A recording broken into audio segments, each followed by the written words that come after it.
bad habits are really hard to break.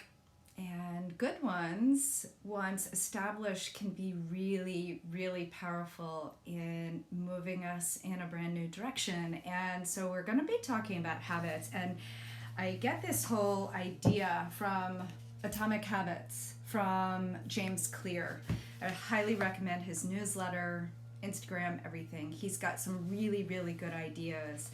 And I wanna just start off by reminding everybody that it's the small daily habits done consistently over time that yields the biggest results. It's not willpower. It's because that's finite. Willpower runs out, and we get food decision fatigue, we get exercise fatigue, and it's maybe this is another subject, but it's really doing the mundane things really, really well and getting used to them.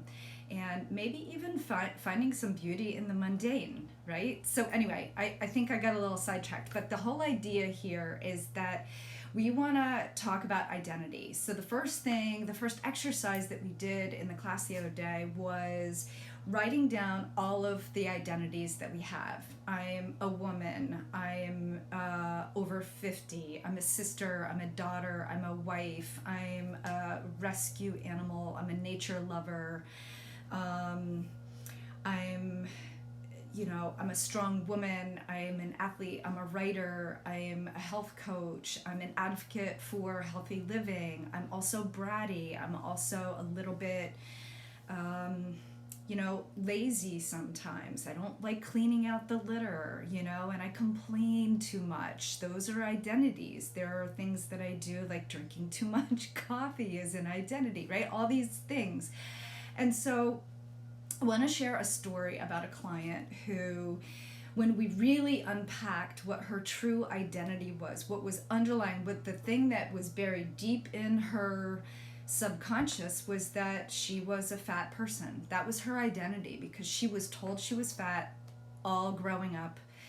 Her grandmother told her, really deep-seated, very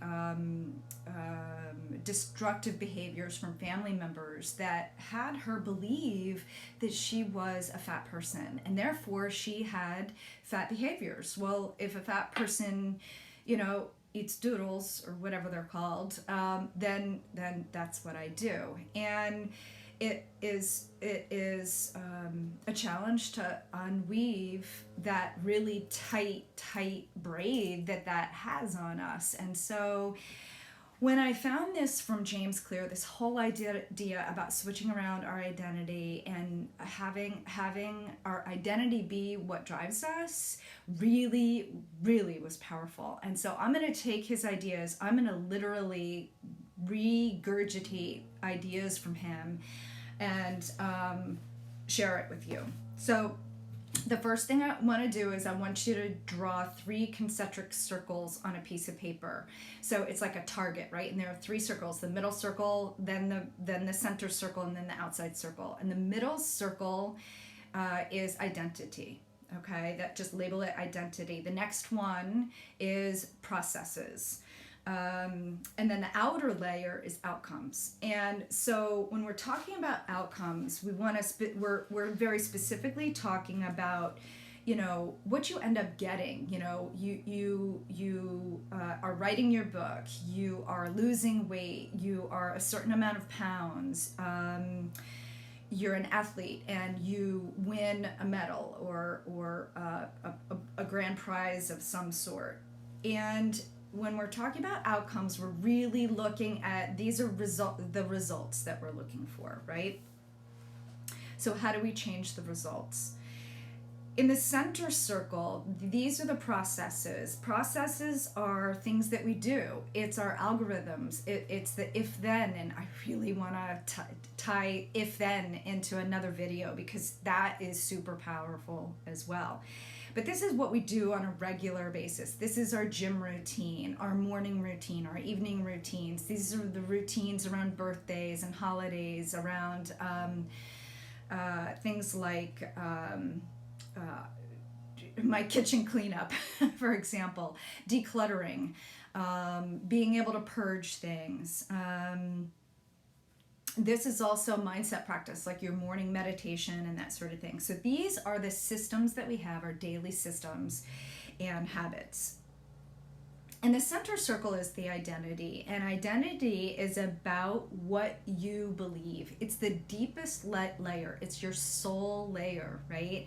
This is about your worldview, about everything. This is, speaking of worldviews, we could talk about politics or religion. These are other identities that we have.